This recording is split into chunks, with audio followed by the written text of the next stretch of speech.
power sa Mighty C. Lakas tensya, matalinaw, Mighty C.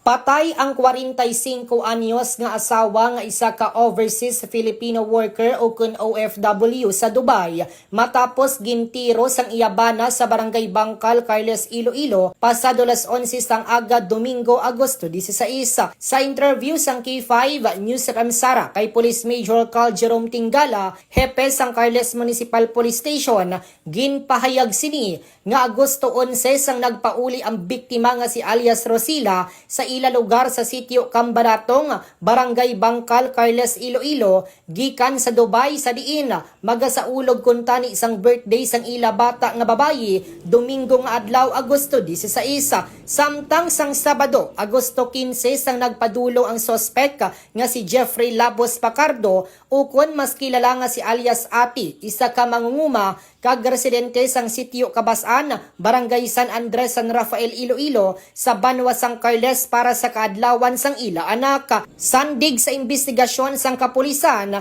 sang nagapadayon ang ila pagluto sang handa para sa ila anak, nag-istoryahanay ang mag-asawa sa idalom sang puno sang kahoy sang mangga, apang may natabo nga hindi pag-intindihanay hasta nga nag-initay sila nga duha. Ginpahayag pa ni Tingala nga nakigistorya ang biktima sa bana sini nga luyag niya kuntani nga makigbulag, apang hindi mabaton sang sospek rason nga gulpi naghunos inisang caliber 45 pistol sa iya sling bag kag gintiro sang makapila ka beses ang biktima nga gintunaan sang iya kamatayon. May igo ang biktima sa iya liog, likod sang lawas kag sa iya kamot. Ginhingagaw pa inidala sang Carles MDRRMO sa Isos M. Colmenares District Hospital sa Banwa sang Balasan, apang gindeklarar nga dead on arrival sang attending physician. Nahibaluan nga ikaduha na ini nga bana sang biktima kun sa diin kasado ang mga ini kag maisa sila kabata. Samtang wala naman na recover sang kapulisan